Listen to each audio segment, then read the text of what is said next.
Hello and welcome to Deepfakery and also MIT OpenDocLab's first public talk of the semester. My name is Sarah Wallison. I'm the director of the MIT OpenDocLab, and throughout the fall and spring semesters on Tuesdays, we host a lecture series and Q&A at the intersection of documentary, arts, journalism, and technology, and we invite you to join us. Today, it's my great honor to launch our series for the semester with a discussion about a pressing topic for us at the lab, and I'm sure for all of you, deepfakes. This is a special presentation between the co-creation studio here at the lab and the human rights group, Witness. It's part of our joint ongoing series called Deepfakery, Satire, Human Rights, and Journalism in a Time of Infodemics. We'll be here for a total of 90 minutes today in a deep dive with filmmaker David France in conversation with Kat Cizek for about 50 minutes, followed by questions from the Open Documentary Lab and Witness, and then we'll open it up to you for questions. Enjoy, and without further ado, I'd like to introduce you to two of the curators of the Deepfakery series, Corin Fife of Witness and Kat Cizek of the Co-Creation Studio. Thank you. Great, thanks, Sarah. So this is the third episode of the Deepfakery series, and as Sarah mentioned, it's co-presented by Witness, a human rights organization that helps people use video and technology to secure social justice. A major focus for us recently has been how to better prepare for deepfakes. You can learn more about that work at a link that will show on screen. But we've also had a long-standing interest in how to protect vulnerable activists and eyewitnesses who appear on video. So this episode of the series really connects with that part of our mission. For those who are not already familiar with deepfakes, we're talking about new ways to use artificial intelligence to manipulate video and make it look like someone said or did something that they never did, through editing audio, swapping faces, simulating voices, and otherwise manipulating scenes. But deepfakes can be used for good, as we'll see. This episode is called Using AI-Generated Face Doubles in Documentary, Welcome to Chechnya. And my colleague Kat will be in conversation with the director of this powerful new film. Thanks, Corin. 2.5 years ago, a Reddit user unleashed images of Nicolas Cage's face, deepfaked onto the bodies of famous characters in Hollywood films. When some viewers saw this, they laughed. Others were horrified by the potential negative implications of this technology. But our guest today, filmmaker David France, saw something different. He saw a tech that could be a big solve for a very big problem for him. He saw that it could serve as a witness protection program for the subjects of a documentary he'd been filming undercover for years. That film is called Welcome to Chechnya, and in a world first, David and his team have used AI-generated face doubles to protect the identities while humanizing the stories. The film premiered at Sundance this year and is now touring the world to acclaim. In fact, it just won a prize in Warsaw. Congratulations, David. It's my pleasure to introduce you to David, an Oscar-nominated filmmaker, New York Times bestselling author, an award-winning investigative journalist. You may remember him from his 2012 film, How to Survive a Plague, which garnered Academy and Emmy nominations, as well as a Peabody Award. David joins us today from a basement with a breakdown of this amazing story of how they use deepfakes for good. Hi, David. Hi, Kat. Thanks for having me. It's great to be here. And thanks, Corin. It's great to have you. And we'll start with a trailer and a clip of the film, but maybe set us up for us by telling us why you made this film. Well, I'm excited to show some of this footage here, but I started reporting on the story in 2017 when I first heard about the disaster that was happening against the LGBTQ community in Chechnya. And I've spent most of my career in print journalism before going into documentary filmmaking, covering LGBTQ issues as an investigative reporter. And I felt that it was important to continue to expose what was happening to the community in the south of Russia. And so I just kind of leapt into it, never having had reported in Russia before, and never having had to deal with a visual medium that required people's anonymity. So it was a great number of challenges that I took on, and a steep learning curve for me. But I think you'll see what the dangers were when you see the trailer and the clip. Great. Brandon, can you roll that for us, please? И практически сразу было решение принято о том, чтобы людей спасать, эвакуировать. У нас не было такого опыта. Нужно же людей скрывать, нужно их искать им визы, какие-то пути тайные, вывоза из страны. Бегом, бегом, бегом. Вау, все, у меня, короче, паника начинается.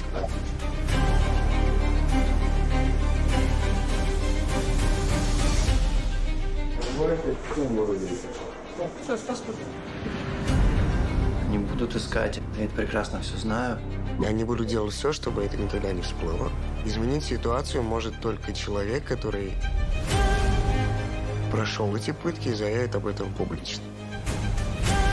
Они будут делать всевозможные действия, чтобы заткнуть меня.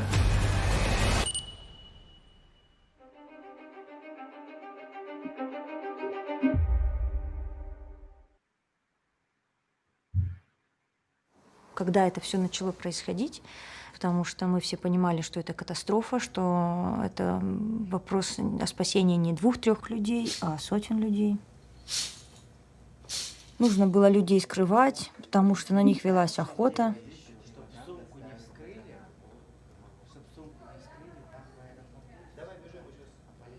Разработали строгие протоколы по безопасности. Сейчас мы начнем заниматься экстренным переселением и постараемся вовлечь международное сообщество. Тут я буду, да, мы с тобой здесь будем спать, вместе с тобой здесь будем спать. Здесь будем спать. За что я тебе кровать отдам свою. Пойти. У нас тут мексиканский сериал.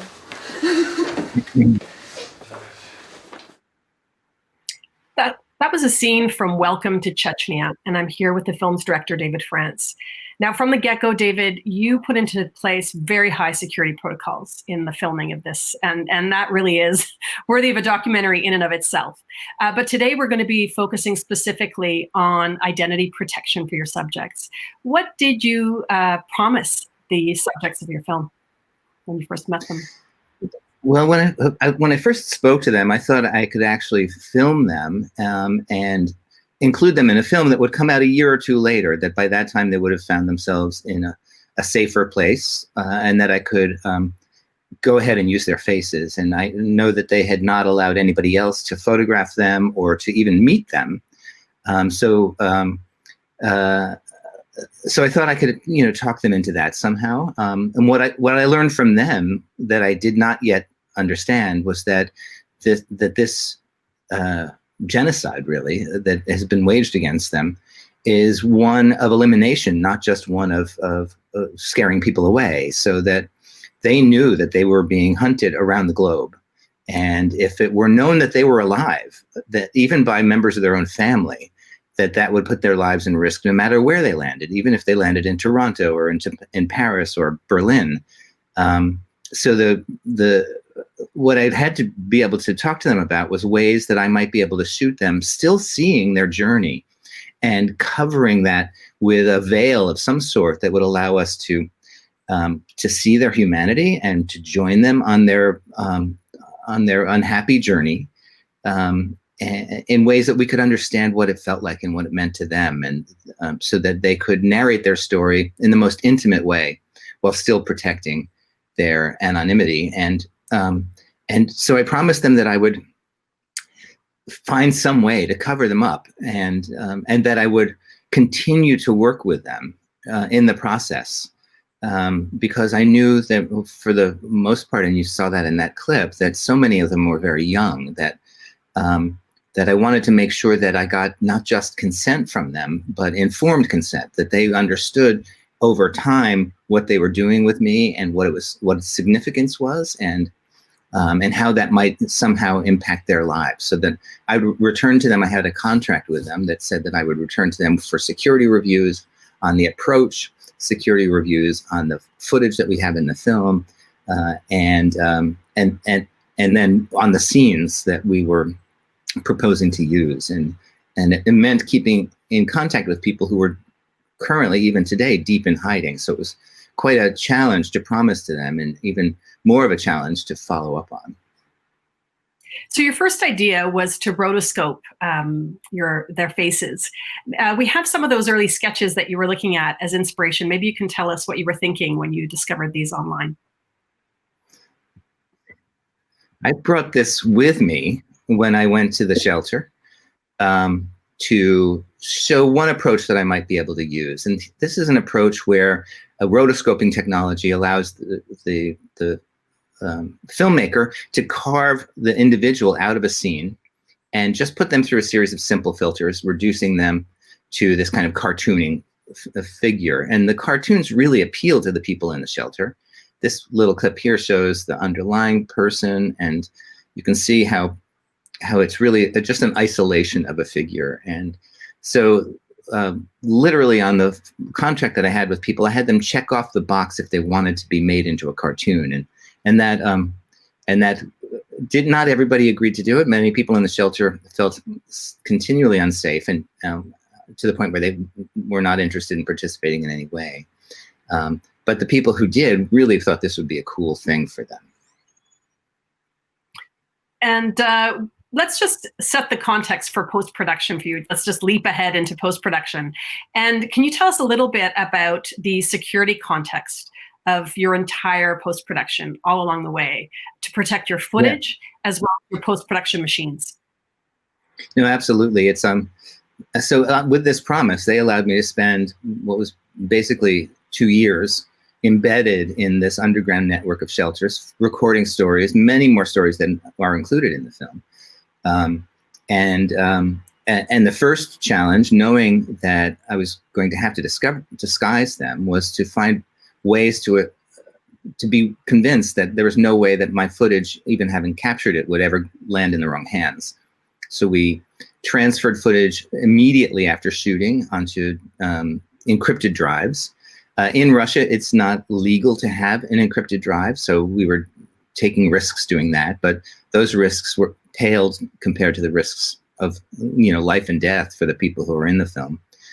We then overwrote the cards from the cameras, not just deleting the information, but writing new information over the top of it. It's a lengthy process to make sure that the cards themselves couldn't be used to retrieve that information.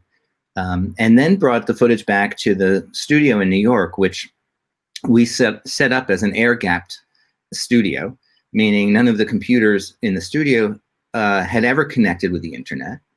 And we kept all internet-connected devices in isolation in the studio, meaning Apple watches and cell phones.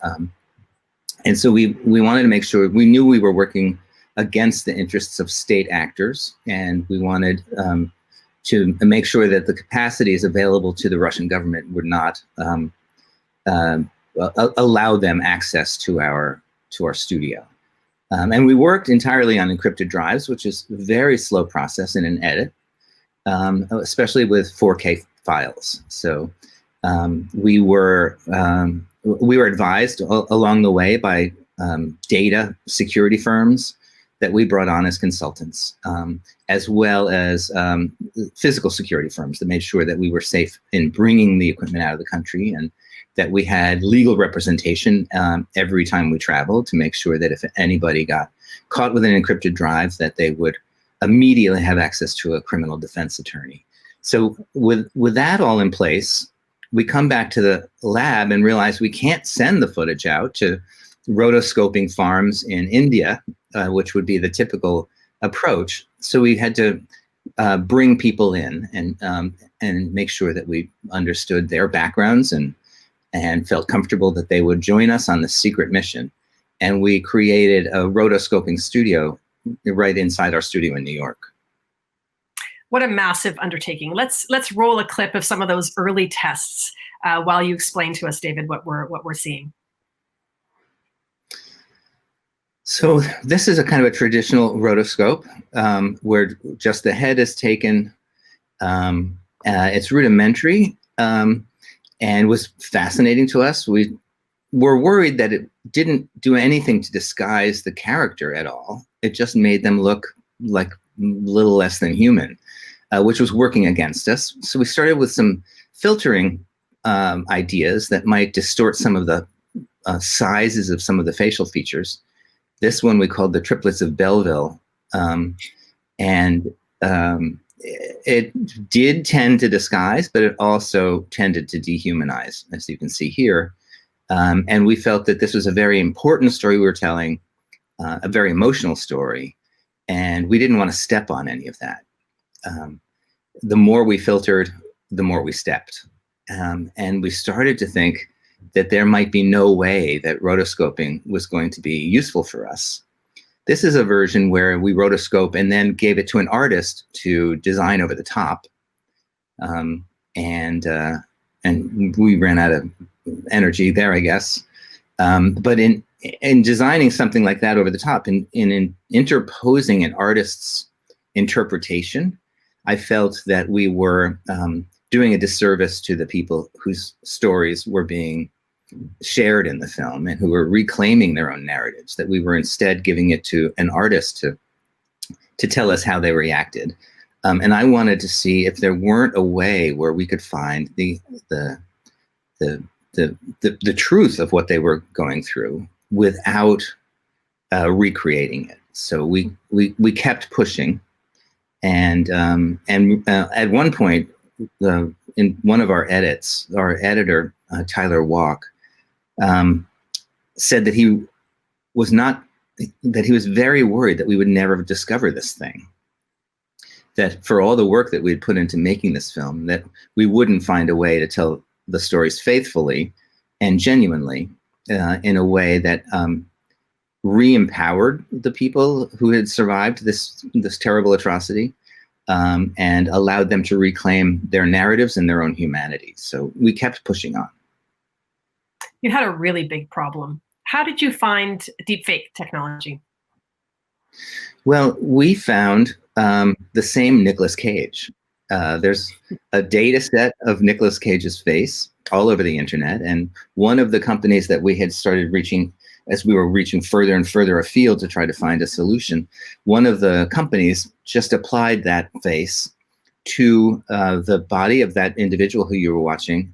His name in the film, his name from the shelter is Grisha. And they applied Cage's face to Grisha. And as you said about the earlier use of his face, it did make us laugh, but it also made us suddenly convinced that this was going to be possible, that we were going to be able to disguise people without subtracting. Yeah. Yeah, keep on telling us about this. This is incredible. So what did you think? Here his face, Nicolas Cage's face, is being animated by Grisha.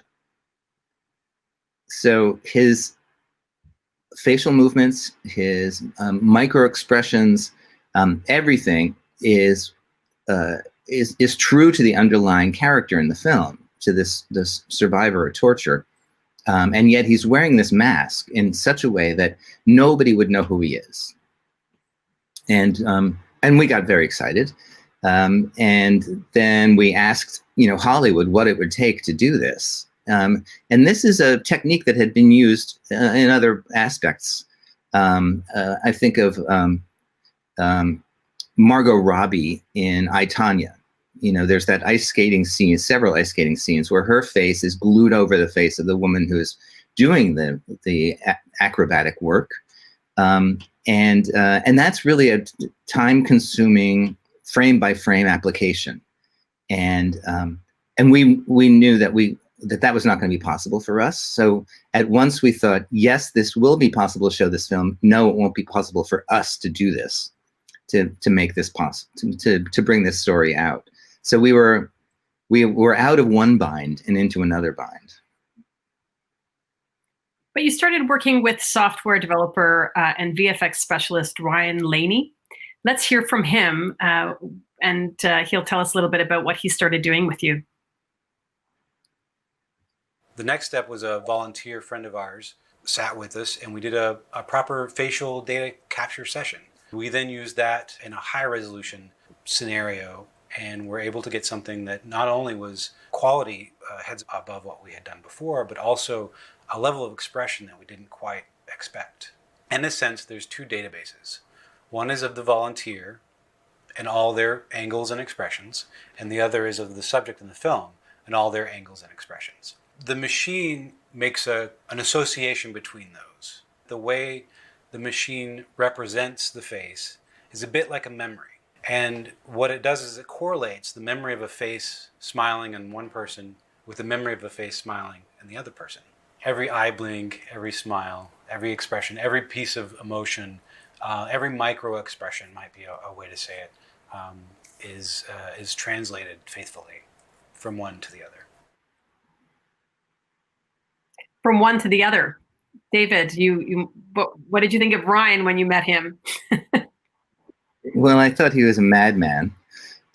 He said he thought he could do it. He said he thought he could automate this system. He could find a way around it, around the requirement of having artists do this work.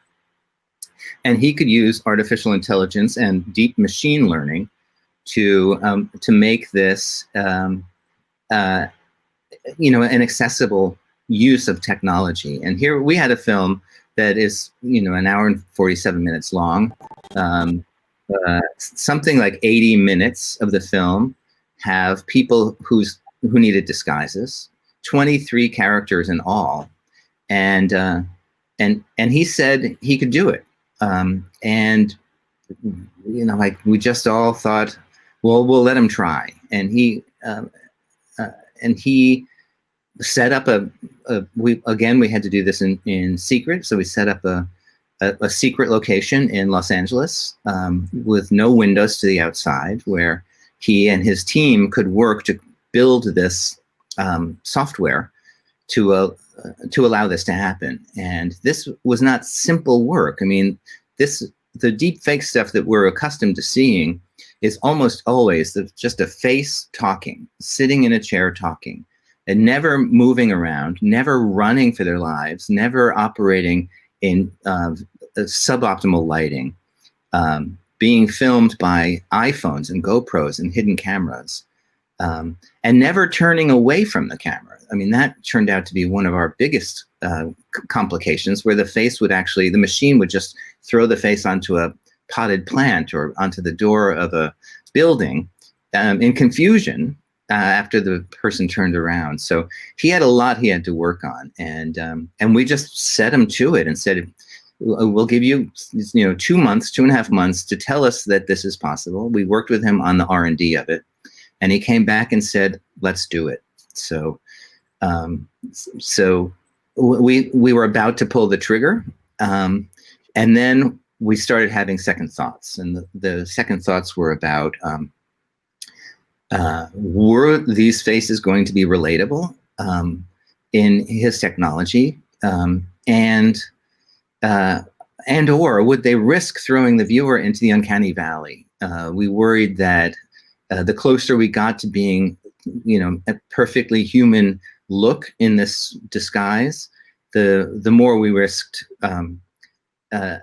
alienating the audience. And so once again, we worried that maybe we hadn't found our approach. And then we decided to take it to experts to find out what they had to say about it. So you went to Dr. Talia Wheatley at her social systems lab in Dartmouth, and you decided to do some research with her about how audiences and users would react to these incredible face doubles you had created with Ryan. Can you tell us about that study? Who was in it? What were they testing for? Well, she is one of the experts in the uncanny valley, and they and she said she'd never been contacted by a film director before, and she was very eager to find out a way that she might be able to put science to the task of helping to protect people who are in such dire risk for their lives. And she and her staff at her lab set up a study with students at Dartmouth, 109 students, to test their emotional response to the footage. So because Grisha who we've already seen, halfway through the film, goes public. We felt we could show his face more widely. And so we edited together a little clip from a press conference where he comes out, and use that same clip in 3 subsequent ways. So we gave it to the people at the lab to respond to each of these approaches and tell us what their emotional responses were and whether or not they felt connected to and moved by the individual in the story in the clip. So let's see that first clip. This is undisguised. This is the full scene. And then we'll show what you were testing against. Brandon, please roll clip. Great, great.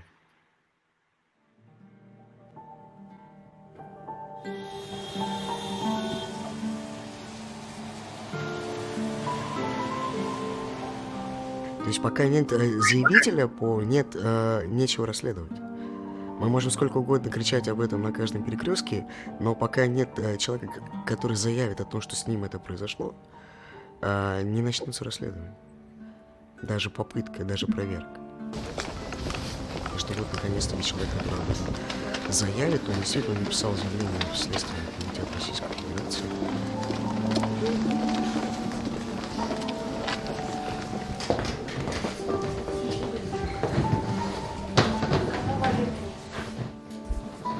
Всем добрый день.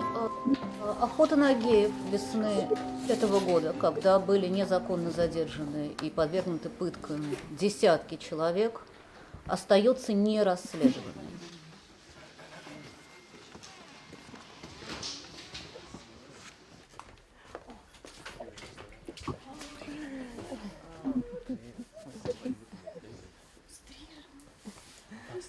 Но, к сожалению, никаких активных следственных действий до сих пор не произошло.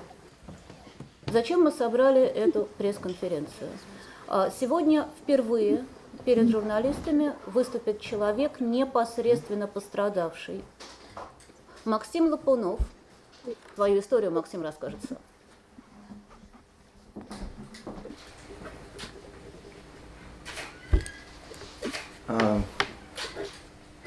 Избивали по голеням, то есть спиной, лицом к стене поставили и избивали по ногам, бедрам, ягодицам, по спине. То есть до момента, когда я начинал падать, они давали отдышаться, заставляли вставать, и это продолжалось несколько этапов. За это время, до того, как меня избивали, каждые минут 10-15 забегали в камеру с криками, все обвиняли, то есть, что я гей, что таких, как я, надо убивать, и не знаю, сколько по времени это было, но очень долго. Расскажет комитет против пыток. Единственное, чего бы я хотел на данный момент, это... Спасибо.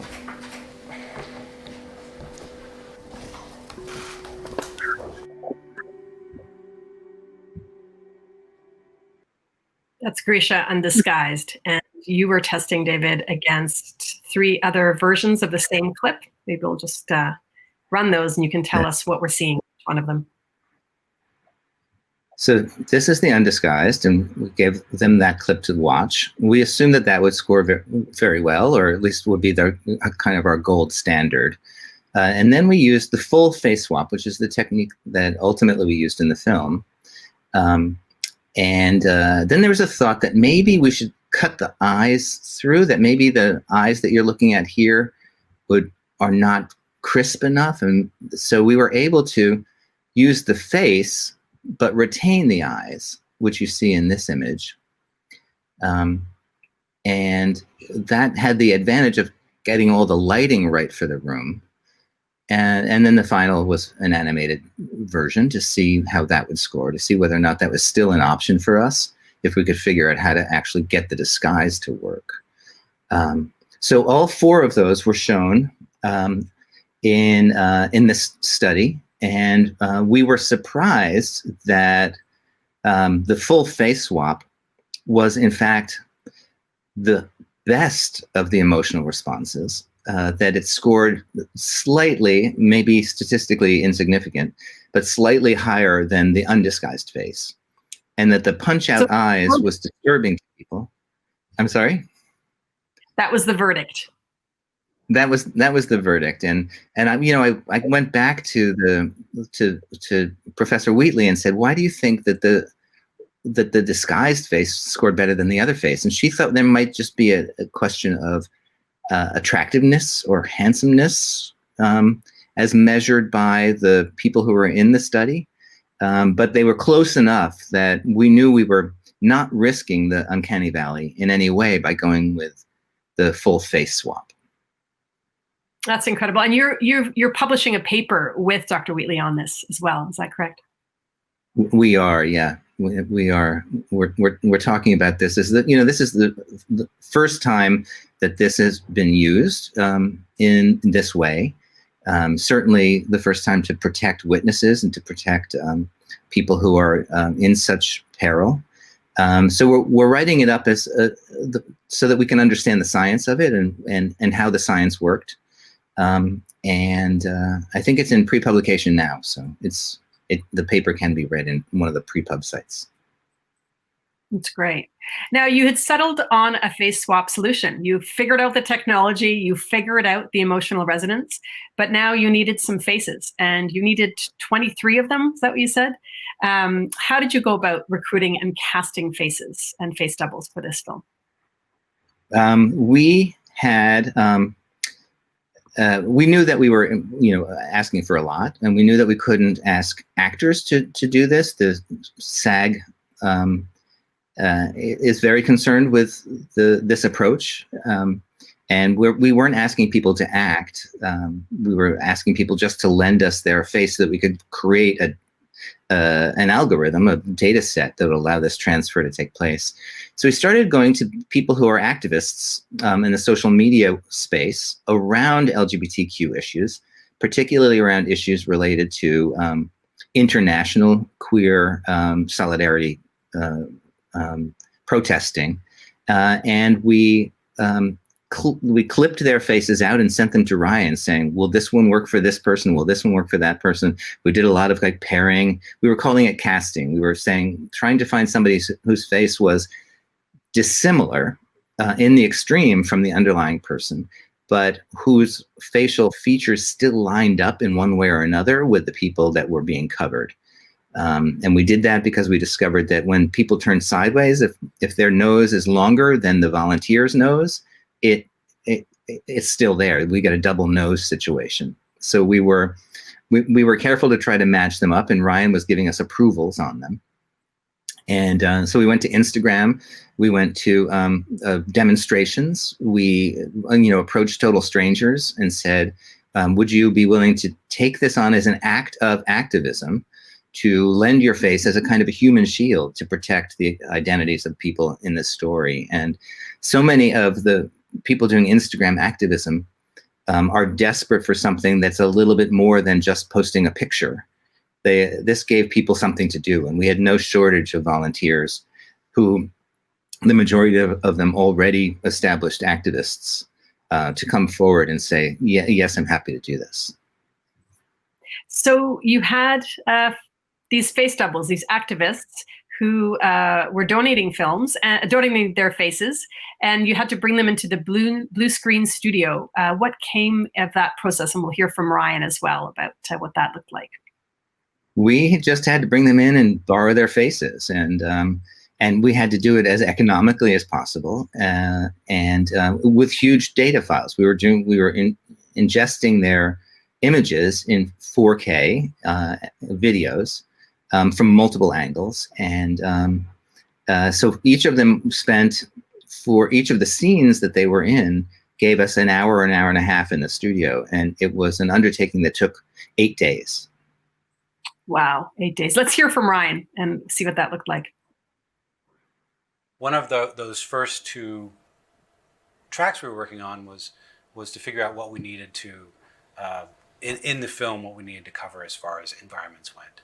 We had strong daylight, we had interior daylight lit, we had interior incandescent nighttime. Basically every lighting scenario you could think of, we had in the film, we had to represent. We rented a stage in New York, in Brooklyn, and did a lighting setup so that we could mimic each one of those scenarios and have the volunteers come in and sit and capture their faces from the angles that we needed for each scene. We knew we had a lot of people to cover, and we were very concerned about timing. In order to get more angles from each person within the smallest amount of time possible, we created a camera array.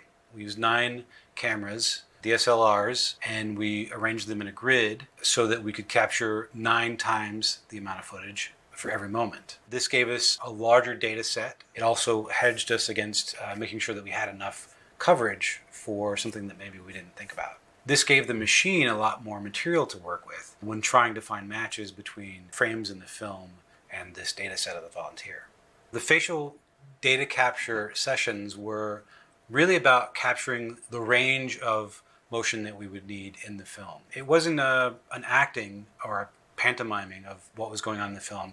It was really just a person sitting in a seat and moving around so that we could capture their face from every angle and through the different expressions. We also had them repeat a line, which is called a pangram.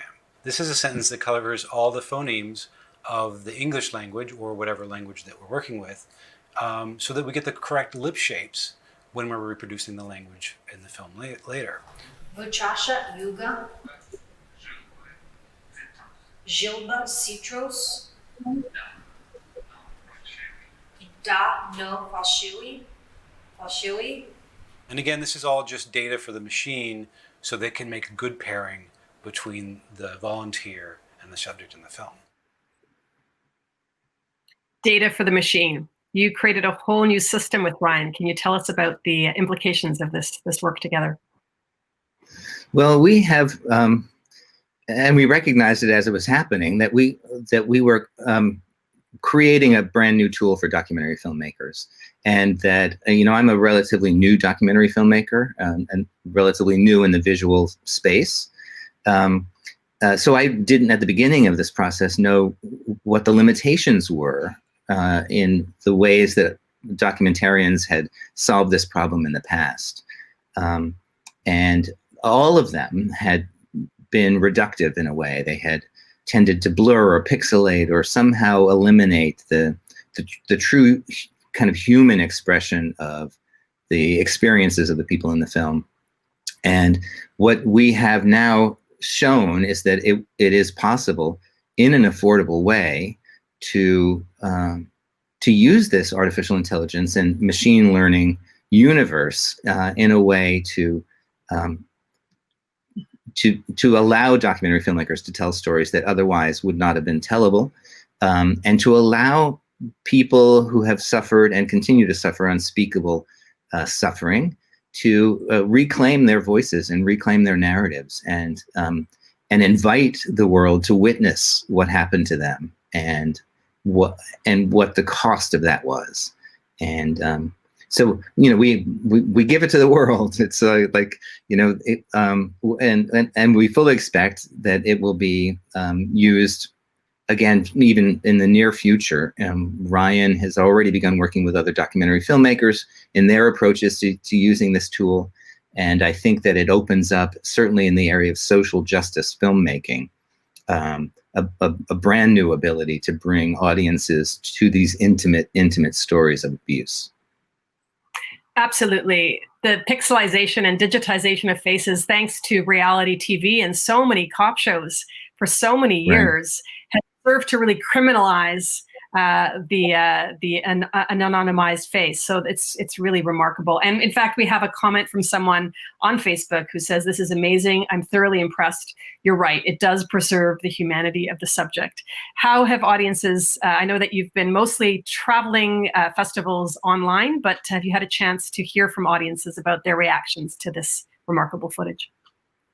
Well, I think that, that what they're reacting to is the story itself, which can be devastating and very upsetting to people, and also can implicate them, which was one of our goals as we made this film, was to say, this is a story that you who watch the film must take on responsibility for, doing something for. And I think this technique only allows that to happen and doesn't get in the way. One of the things I wanted to make sure of as we were doing this was that the last adjustment that we made to the face double usage was to make it transparent to people who are watching the film to know who is wearing one of these face doubles and who isn't. So we actually added a kind of a halo around individuals in the film, so you could see that. So when you're introduced to them, you know that they're hiding, and we wanted to do that because we wanted to be honest and forthright with the people in the film who are watching the film, but also it underscored the dangers in a way that they were living, and it made us recognize in scene after scene that they were taking a risk to tell their stories. So I wanted to be faithful to that as well. And I think that the audiences have found a way to watch the film knowing that that's happening and see through it to get the story that's being told. Incredible layers of visual coding for us to relate to this material in so many levels. And you know, this technology is crudely called deepfakes. What do you think of that term now in the ways that you have employed it in every aspect of your very careful touch with this film? Well, I don't accept that I have been involved in the deepfake world. I think deepfake is the crime, not the technology.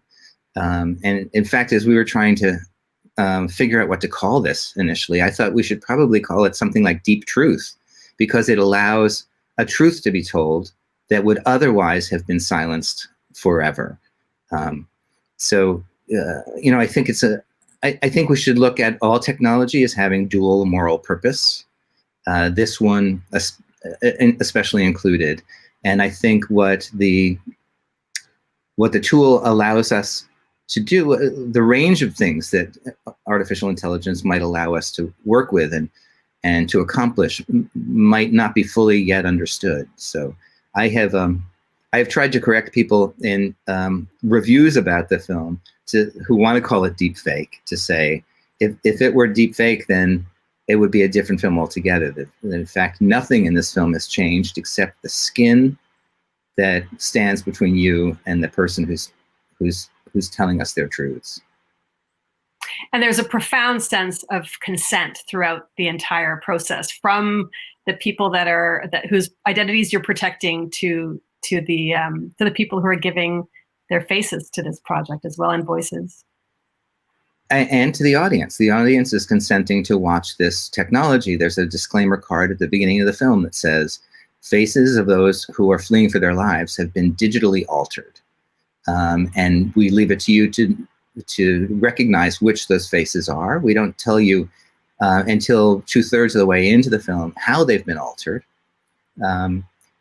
just that they have been. And I think the success of the AI in this instance is that the measure of success is that people are able to watch the film, as a piece of journalism, as a piece of storytelling, and understand the truth in it, and walk away with the messages that we hope that they would find in the film. This is a great time to bring in our two communities from Witness and also our Open Documentary Lab community. I'm going to ask Sarah and Corin to bring in some questions from all our colleagues watching today. Corin, do you want to start with the Witness question? Yeah, absolutely. So, I mean, this one is a Witness question from me as a representative of Witness. David, I found that so fascinating to hear about everything that went on behind the making of that film. And one of the things that you said early on that I made a note of was that you had abandoned the rotoscoping techniques because you felt it didn't quite convey the truth of what was happening. And I wondered, we've talked a little bit about some of the reactions that audience members had to seeing those techniques, the deepfake kind of techniques and things. But when the people who were the subjects of the film saw themselves, I mean, I imagine that would feel almost kind of bittersweet in a way, because on the one hand, there's this story being told, but you're also seeing yourself and what's happening to you, but with someone else's face on it that isn't your own. And I'd be really interested to hear how some of the people featured in the movie reacted to that and what their thoughts on it were. That's such an interesting question. You know, I neglected to say that one of the things that we did to test the disguise is to show the person disguised, a still of that person disguised, to other people who were in the shelter system and ask them to tell us who that person was or who that dog was in this instance. And if they couldn't tell us who that person was, we felt like we had something we felt confident we could bring on to the people who were in the film. They were all, in fact, kind of delighted when they first saw what we were doing, and surprised. And then when we reviewed the frames that they were in, the scenes that they were in, we discovered that it's not just their face that is sometimes identifiable. Sometimes we had to change their clothing. So we changed jackets using just traditional VFX work. We eliminated jewelry or changed jewelry. We changed colors of things. We did a lot of clothing changes, and in one case we actually changed the entire head because there was something about the shape of the person's head that was so unique that we were afraid that alone might be a giveaway. And then as the film has come out, I've traveled with some of the people in the film and have watched it with them over and over and over and over, and they talk about how they're able to watch the film, sometimes even forgetting that that's them in the film, which I find really surprising. And one of the people specifically felt like he was a little upstaged by the face that we gave him.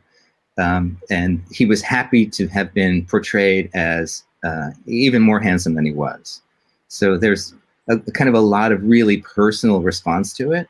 But also an understanding, especially for those who have been in an audience with the film before the lockdown, an understanding of how powerful their stories are and how this technique has allowed their stories to have that kind of power. They're able to walk through the lobbies afterwards and not be recognized by anybody and just really experience the kind of emotional journey that their story is now on as it rolls out through the world.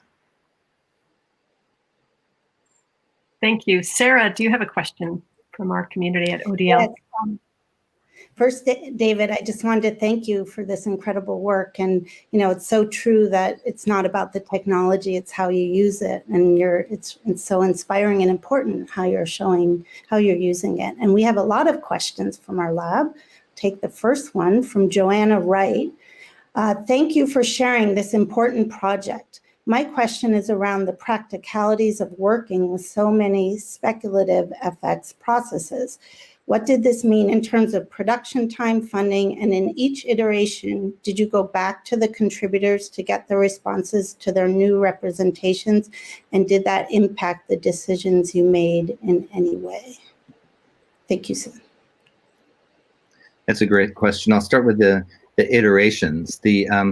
We only went to the subjects in the film after we had worked with the Dartmouth lab, after we knew that what we were proposing to them would have the power to do what they needed it to do, which we kept calling disguise at the highest standard, which is that even their own mothers wouldn't recognize them. And so it wasn't until that point that we went to them, but certainly we went to them before pulling the trigger on poor Ryan and his people at his studio, because we didn't want them charging down some alley that we weren't going to be able to rescue the film from. And the start to finish, including this lengthy R&D period that we engaged in, the process took about a year and added probably 9 months or 10 months to the post-production schedule. So it did delay us. It was relatively costly. The R&D itself was probably $70,000 or $80,000, which is a lot of money for an independent documentary. But ultimately, what we've created is something that can be used very cheaply, and that's Ryan has the IP on that work. Anybody now knowing that it's possible to create could create the same thing.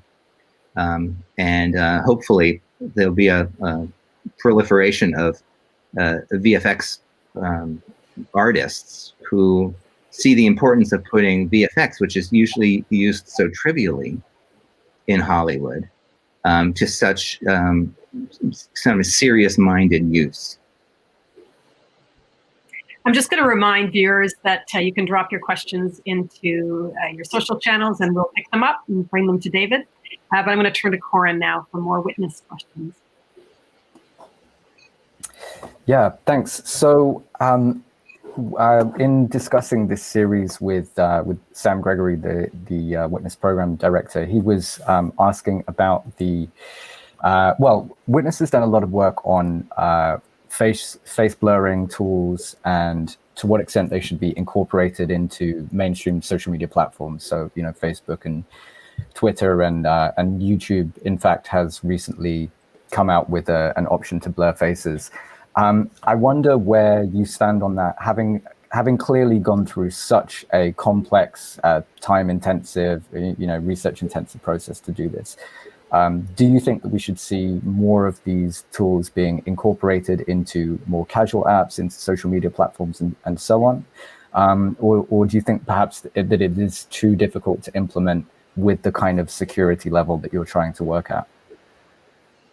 Well, I don't know that I truly understand the security issues on the social media front, but the area that I think that we have pioneered is one that involves an intense amount of challenging on that question of consent. Do people want to be pictured or visible? Do they want their identities known? And to what level will an obscuring of their identity be acceptable to them? And I think that if that's what is being discussed on the social media sites, I would imagine it would be a hard thing to police and get right. But I think it gives people the opportunity, I think, to kind of reclaim their anonymity in some ways, which I think would be of ethical significance. Sarah, back to you. Okay, another question from William Euricchio. First, congratulations. It's powerful and important work. My question is about limits. If maintaining a person's affect and emotional appeal is the goal, what are the ethical limits to improving performances, to making characters more vulnerable or likable? It seems to me that there is a slippery slope, avoiding the uncanny valley as well as the technical challenges you mentioned, and yet also being aware of the danger of enhancing or fine-tuning a performance to meet the dramaturgical needs of the film. What are your thoughts about negotiating this space? That's a very good question. I was insistent that anything that we do in the creation of this film avoid enhancing performance. And that's why I was worried about that use of the kind of artist's rendering over the whited out image of the individual in the frame, that I thought that allowed for, it allowed for an intervention that I didn't think, as a journalist, should be permitted in this environment. This approach, using these face doubles, is incapable of altering performance. It does, as Ryan pointed out in his video, this memory association. It finds a blinked eye and puts it over a blinked eye. The one area, as I pointed out much earlier, was that where I think that maybe an audience hasn't changed reaction is to their kind of, I don't know, romantic appeal to the image of the person whose new face is being used. And in some way, that alone does change performance. But there was little I could do about that because any face would be different and would trigger a different sort of emotional response. So just because I was using real faces, they would perform in the world the way real faces do and trigger the same kind of emotional response to them. So that's the only area where there's a performance change. We haven't talked at all about voice, and it is possible to use the same AI and machine learning to replace one voice with another. That technology seemed too far away from us to be able to count on for this film. So there are some voices in the film who had accents that needed disguising. And the only way we found to do that was through a traditional additional dialogue recording or a looping of someone else's voice in. And we did that through mimicry, again, using activists, not actors. They would listen to a sentence and repeat the sentence, listen to the sentence and repeat the sentence, and trying their best to give exactly the same performance. And we did that to, I think there are 8 or 9 people whose voices, maybe 10 people whose voices have been changed in that way in the film. A lot of people have been asking about the voice treatment in the YouTube and Facebook channels. So just to reiterate, David, you did not use AI tech to change the voices. It was really more of a traditional ADR approach. That is correct. We tried using again the standard tricks of the trade, which are kind of digital plucking out of certain aspects of the range of a voice, and we couldn't do that in any way that didn't make their voices sound machine-like, and that created a barrier to this kind of human response to the individual that we were looking for. So ultimately, we substituted in these new voices. Now, because they're repeating the exact lines that are in the film, there's no way that could change those lines because the mouth is still mouthing those lines. So they had to repeat them in such a way that we could sync them in with the faces of the people whose voices were by necessity being hidden. Corin, question from Witness. Yeah, so at Witness, we're very big on sharing best practices around documenting, in general, using video as evidence, obscuring people's identities, and so on. So I really liked hearing about the way that you were co-publishing this paper on some of the techniques you used. I wondered if you'd done anything else to besides, I suppose, this conversation, to share any of the best practices around what you did. And then moving on from that, do you think this is going to become a much more common technique in documentary film? That's a really great question. We started to work from the very beginning of this project with Doc Society, which is a documentary film funder in the UK, and they have created a safe and secure filming strategy and protocol, proposing that to be a standard for the industry.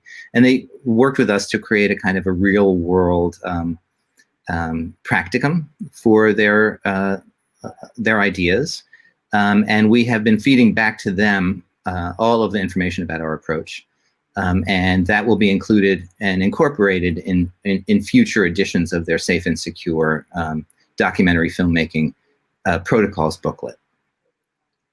In fact, Sarah Rafsky, who now works there, did a phenomenal story about your work, about all the security measures that you took, including the filming process and the undercover stories that you put into place. And Sarah published that, I think, in Filmmaker magazine, and she was a graduate student at our lab. So yeah, check that out for sure. Sarah, I have a question. Also, her father was in my first film, How to Survive a Plague. That's so that's how I met her years ago. And she's in that film too, I should point out, as a 4-year-old or something. Plague, yeah, that's right. Yeah. She is. Long. Sarah. All right, yeah. So there is a same question from 2 people, Amber Lopez and Asia Bandai. Were there any consequences for the activists who lent their faces to the film? That's such a good question. The answer is no. I was going to say obviously is no, because the film came out was premiered in January, and almost immediately was knocked around by the pandemic. So the folks who are in the film, the people who are the activists who have taken on this risk, have not traveled with the film as much as we thought that they would to discover whether or not there was any feeling of kind of tension or negative feedback. The few festivals that we were able to attend before being sent home, we attended with significant security services in place to make sure that that the people who were attending would be safe. We received some threats, we received some warnings, but nothing ever transpired. And since then, everybody's been in a basement, as I'm in a basement. So we think that maybe that may have preempted some of the negative feedback. There is something that's not an exact match between the original, the donor face, the face double face, and the one you see in the film. It's hybridized in a way by having been stretched over the facial structures of the underlying character, the original character, the survivor of the abuse. So there's something that makes it impossible to know for sure that the face of the activist and that face in the film are exactly the same. And some of them changed even more dramatically than others. Corin? One of the things, the other group, another group that you made a very quick reference to in one part of your presentation and discussion was SAG, the Screen Actors Guild, which Witness has had some interaction with on the topic of deepfakes. And so for kind of obvious reasons, they are concerned about what deepfakes could mean for acting on screen. And I wondered, having done all of this work, which clearly is using deepfakes for a very much needed, a really beneficial purpose, do you also have sympathy with that view from SAG? What are your thoughts on how deepfakes could impact the work of actors in the future? Their concern, which I think is an interesting one, is that a SAG actor can sit for an hour in a photo session, as we were doing in the blue screen universe, and go on to perform in a feature-length documentary through this digital process. So to them, that is considered a performance, not a photo session, and that the actor should be paid for the part, not for the hour. Which is very interesting, and there's dispute among members about how significant that might be. More concerning to them is the use of dead actors, and you can scour footage of a very successful actor and create the same data set, the kind of Nicolas Cage data set, but you can create it so richly that it would have all the lighting angles that we were recreating in our photo sessions. And so you could reanimate Betty Davis, for example, and she could go on to have another 20, 30, 40-year career well past her death. And that's a great concern to the union and to the guild, because they want to control that and also protect the estate for Betty Davis and others. And that's something that has not yet been settled. And so I think in both of these cases, there's a lot to discuss. And it's really about ownership of one's performance, of one's face, of one's likeness, and of participation in whatever film project is being developed as a result. And on that note, I should just plug, David, Deepfakery episode 5 coming up in about 2 weeks' time, Thursday, September 24th, where we'll be talking specifically about archives, the use of deepfakes on archival footage, reanimating footage of people who are now dead, whether famous or just everyday people, and how do we get into the ethics of that? So, yeah, you tune into that to hear more of this discussion. Ethics in business, right? huge business, and this whole idea of screen time versus millions of artifacts of your identity, those just Right. blow the questions out of the water in a way. Sarah, do you have questions from the lab?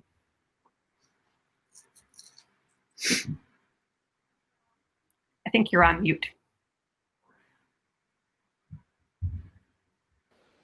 I said I wasn't going to do that. Okay, so a question from Anita Rowe. Thank you for identifying this fine line between satire and hate, misinformation versus hidden information. And another question from Tara Roberts. It's very impressive and innovative, and I'm wondering how replicable this model is for filmmakers without backing from big funders. I imagine that this is an insanely expensive to produce. Now, I know you say you're trying to make something replicable, but still, what is the cost around this? Well, the cost will only go down because the R&D has been done. And certainly anybody could go to Ryan and his lab and his studio and contract with him, as other people have already done, to use versions of this in their work at a much more affordable level than it was for us as people who are trying to find this new way to do it. I don't know the technical answer to how Ryan did it. I don't know what his machines were learning in that deep way, or how he was helping them to make that possible. But my belief is that Ryan is a genius and an incredible VFX artist, but that if he can do it, others can do it. And that this is going to be something that I hope in some way that we start seeing in a regular way in documentary filmmaking and other filmmaking and witnessing that that uses artificial intelligence to empower people, that will find a way to make this possible and make it possible for people to tell their own stories. One of the big questions that we have at the Co-Creation Studio is this relationship between artist and the machine, making with the machine, co-creating with it. And I know that you had Ryan as your mediator between you and the machine, but as a documentarian, how were you co-creating with the machine, do you think, or was it just a tool for you? That's an interesting question. If I understood the machine, I might be able to claim more of a role in it. It was not just a tool. I knew that what Ryan was doing was pushing technology in a way that spoke to him. And he comes from some of the biggest VFX films in the last 20 years, and his IMDb credits are extensive, and he has never had the opportunity to use any of those tools for good. And for him, this was a dive into the ethics of his own work, and to find a way to use what he knew how to use for Batman for these folks who are superheroes in their own right, and to allow them to take a stage through this film and to show who they are and to tell their stories. And for him, that was an immensely important move. And I know that he had to meld with his machinery in ways that he had never done before in order to make that happen. Sarah, more questions from the lab. Okay, sure. From Nadav Asur. Thank you for your ethical leadership and important work. The security practices and covert practices you mentioned seem reminiscent of protocols adopted by intelligence organizations. Have you had interactions with such groups, whether private or state-based, in terms of seeking to co-opt your tools and methods, and/or have you noticed any such practices emerging anywhere in this world? That's an interesting question. In fact, it's the other way around. We brought in actually three separate security advisors, two of them with some background in state security and intelligence. And they advised us on the three key aspects of our filmmaking. The first being data security, as I talked about before. The second being security for the people making the film, me and my crew as we traveled. And the third was safety and security for the people in the film.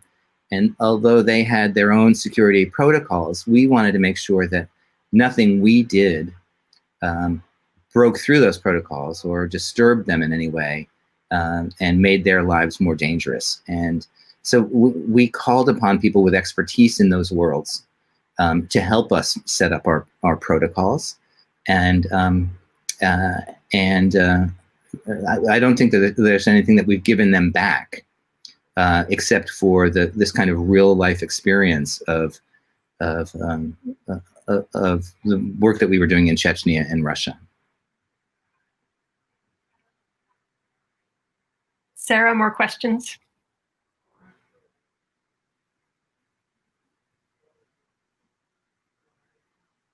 You're muted again. It's okay, it happens to all of us. Sorry, there's someone in my kitchen. Regarding the motive for deepfakery and/or misinformation, specifically regarding health, COVID in particular, targeted towards certain communities, specifically the Black community, while there are more clear motives such as creating chaos and division for political purposes, for example, the false dichotomy of killing Black men versus law and order, staying in place versus working for wages, what are some of the underlying motives for that, which is health related, like COVID? I think this is a little different from what you're dealing with, but if you have any thoughts. I mean, well, I do have a lot of thoughts about disinformation, and this is not entirely unrelated to the film that we were creating. We were worried with this film that we would be subject to a disinformation campaign by the Russian government because of these alterations that we made. And so far, fortunately, that hasn't happened. But so we spent some time kind of preparing ourselves to respond to disinformation, which needs an aggressive response. And we were and are in place to do that. And unfortunately, so few people were already in place to be countering the kind of disinformation that's coming out of our U.S. federal government that it has taken on an incredibly powerful life, and it's just going to require an equal and opposite force to be able to put that away, and maybe it's going to take a generation even to put that away. And that's what I worry about in the COVID universe, where we see the undermining of science to the degree that science itself can't be used as a defense of science. And without the possibility to use truth to argue truth, then, and because truth itself has been eliminated through disinformation, it puts everybody at a disadvantage, and it creates a very unsure path through that. We addressed truth in the film over and over and over. We knew that what we were telling was a true story that had not been told before, and it had not been told because of the limitations on the people who had the stories to tell. And we wanted to open up that truth, and in a way that countered the disinformation that was already going on in Russia, which is that this was not happening. And the proof of it not happening is that nobody had come forward to say that it had happened, except to human rights workers and lawyers, but never personally. And we wanted to show that there was this truth that undermined the official story. And that's an essential campaign of journalism and documentary filmmaking as well. How has the film been received in Russia?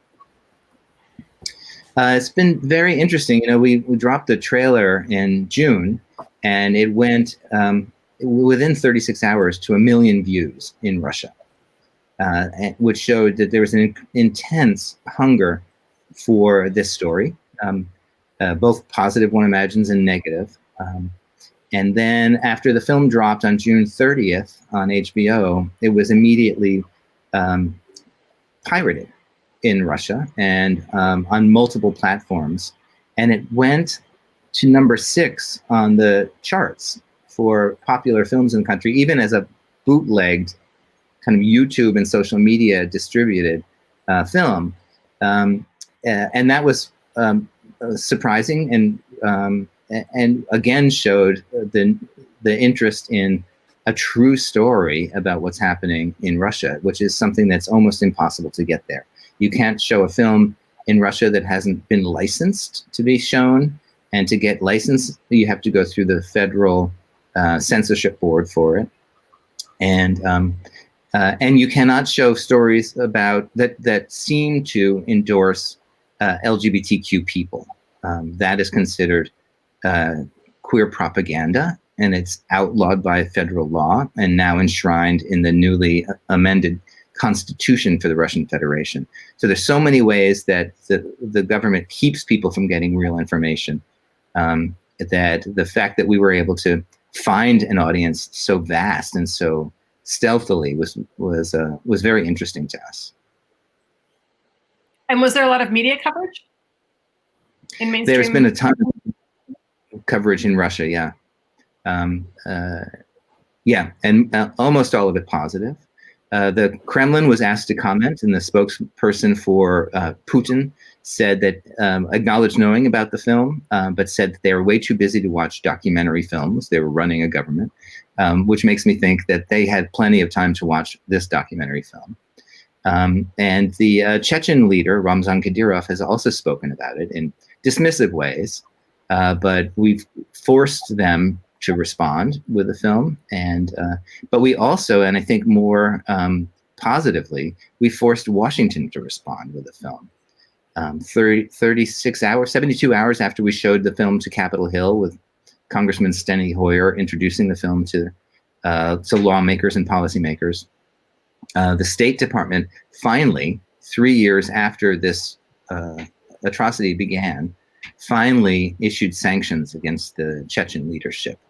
And that was in August. So the tool, if you will, of these face doubles has allowed this to happen, and has forced people to make public statements about these events in ways that they've evaded and avoided for the last 3 years. And meanwhile, the work on the ground continues. It does. It continues, and made a little bit more difficult by the choice of the activists in Russia to use their real faces and not go in disguise in the film. They felt it was important that they stand up and come out from the shadows, and own their work and invite the world to become familiar with their faces in a way that gives them additional protection for the work that they're still doing inside Russia. It makes it more difficult for people to take arbitrary government action against them. And they invited that. But it also means that they're having to switch people out of certain functions, that David is Steve in the film cannot be David is Steve on the ground anymore, the way he was for so many years, so bravely.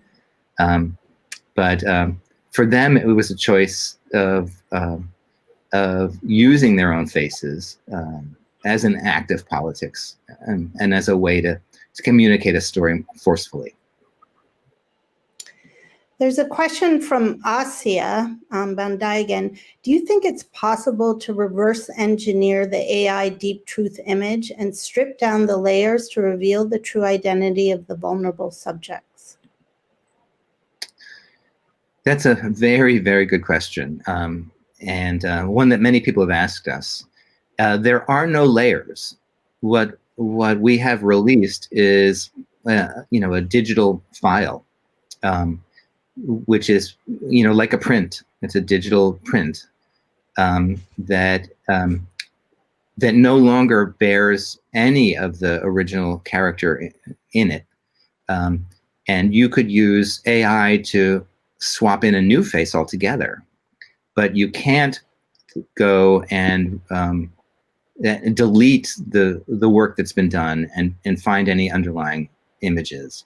So we were very careful about that, and still to this day, none of those images that we shot have ever moved across the internet in any way and they remain, what versions of them we have left, they remain deeply encrypted and inaccessible to anybody. That's great. And I would venture also from a technical point of view that something that would make it more difficult to try and reverse engineer it is in fact that you've used different actors for each face. So there isn't really a large enough data set to try and make any inferences about how the face is transferred. Whereas if you had been trying to generate faces, again, using artificial intelligence, or you'd been mapping one face onto different people, then it might have been more possible. But this decision to make it a one-to-one pairing of actors and the documentary subjects would kind of ensure the security there. I think it might, and you saw the version that we did using filtration that enlarged noses and eyes and changed and distorted people's features. That might have been reversible, because that's really an over-the-counter software program that does that. Although no one, to my knowledge, has ever tried to reverse it. But one imagines that a facsimile of the underlying character might be retrievable in that way. But when you do an actual face replacement, it's just not. Okay, I'm just reminding viewers to drop their questions if you have any. We still are open for you. And I think, Sarah, you have more from the lab. Yeah, another question from the lab is, how do you ensure your own safety while making this film? That's a good question. I talked a little bit about the safety and security consultants that we brought in. One of the key things that we did for the crew was to make sure that anytime we entered a dangerous situation, or a situation that could possibly involve danger, that we had created for ourselves a deep and rich cover story for what we were doing that had nothing to do with the work of the activists or the flight of the individuals towards safety. So we were well rehearsed. For example, there's a scene in the film where a young woman named Anya is being extracted from a very dangerous situation in Grozny, the capital of Chechnya. And I was there as part of a filming team, filming with my cell phone, but filming in such a way that made it seem that I was a tourist who was selfie obsessed while capturing this footage. And what we were indeed taken into for questioning by the Chechen authorities at one point, not because we were filming, but because when we hit a checkpoint, they were surprised to see that an American was in the region. And we just unfolded this cover story that we had devised, but also rehearsed. And that story was that I was there as a kind of an over-the-top fan of the Egyptian football team that had just recently traveled through Chechnya, and I was following in their footsteps. And I had a burner telephone that I used to create the images of that obsessed football fan, and used those images as kind of my bona fides as I was explaining my mission. And it was absurd enough, but also deeply documented well enough that I was not held long, and that any risk of discovery was really minimized by that. So it was these were some of the security efforts that were suggested to us by both Doc Society and by the people that we brought in as advisors. We have a question from YouTube, from somebody watching on YouTube. How are subjects able to reclaim their narrative and feel empowered while feeling a visual and physical disconnect from their on-screen self? Really appreciate the thought and care used for the participants. That's so interesting. You know, I think that they reclaim their narratives and their humanity just by sitting in front of the camera, and that is, transferred to an audience through the pipeline of this artificial intelligence approach. But their humanity and and really difficult narratives, their stories, their histories, are spelled out before this, and I think that's what empowered them. Not so much the experience of watching it with an audience, and I think the majority of the people in the film who we've disguised have not yet seen it. The whole film, they've seen only the sections with them in it, so they don't know, I think, yet what that experience is going to be like, and whether or not that will detach them in some way from their own stories that is fundamental. But I think the act of being able to share their story is the act of freedom in this instance. And a collective story at that too, something much bigger than just one piece of it. Another question from Facebook. What are the biggest lessons for you as a creator of this? The biggest lesson? That's interesting. And that dog is not my dog, by the way.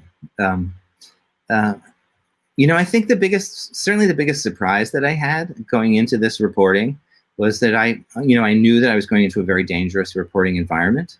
I knew that that I was reporting about a contemporary genocide of a sort, a kind of an evil that is unmatched, and certainly for my community, the LGBTQ community, this is the first time. It's a dangerous world to be queer. It's illegal in some 70 countries, and 8 or more punish gay people with death. But this is the first time since Hitler that LGBTQ people are being rounded up systematically in a top-down, government-controlled campaign of elimination. And I never thought that I would live long enough to see a return to that sort of horror. And that's what I was girding for as I went in to do the reporting. And I think what I was surprised by almost from the start was that what I was seeing was a kind of a love, this kind of collective and community love that people were mounting for one another, for strangers. That the motivation for the people like David Esteve and Olga Baranova in the film is remarkable, that they would take such risks for their own lives to help total strangers, and the strength of that they show in their motivation was just blew me away. And I realized that it reminded me of some of the narratives that came out of Nazi Germany, of people willing to do the unimaginable, ordinary people.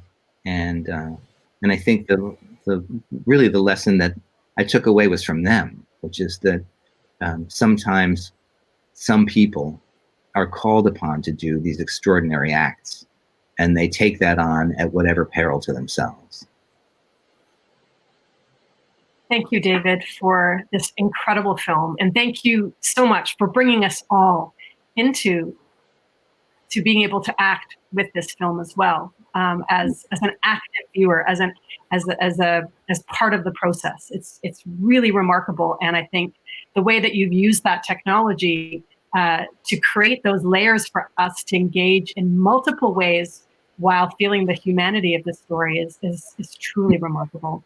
Thank you so much. And we want to also thank the Welcome to Chechnya producer, Alice Henty. You can see the film on HBO. And I want to thank Brandon and Claudia for all the amazing production support today. And it's very complicated, but beautiful behind the scenes take on the film. Also, a shout out to our colleagues at Witness. Thank you, Corin, and our sponsors, the Knight Foundation and BuzzFeed and Vimeo. We'll pass it over to Sarah now to tell us more about ODL. Thank you so much, David, for your incredible work on behalf of all of OpenDocLab. It's really remarkable. And thank you, Kat and Corin and everyone for this incredible series. And thank you all out there for joining, and that we hope you'll join us next week at the same time for the next public talk at OpenDocLab with Robert Hernandez from USC, who's going to talk to us about how he, together with his students, are using new technologies to disrupt journalism. Thank you. And for the next episode of Deepfakery, we're back on Thursdays, next Thursday, September 17th at noon Eastern Time with episode 4. It's called Boundary Lines, Deepfakes Weaponized Against Journalists and Activists. We'll be joined by Samantha Cole from Vice, who first alerted the world to how deepfakes are being used to attack women and with non-consensual sexual images. Megha Rajagopalan she's an international correspondent at BuzzFeed News. And she's also a specialist in human rights. We'll also be joined by Nina Schick. It's an all-star panel. She's the author of a new book called Deepfakes, The Coming Infocalypse, moderated by Co-Creation Studio fellow and journalist Asya Bundawi. So as we say goodbye to you, let's take a look at what we'll be talking about next week. Thank you.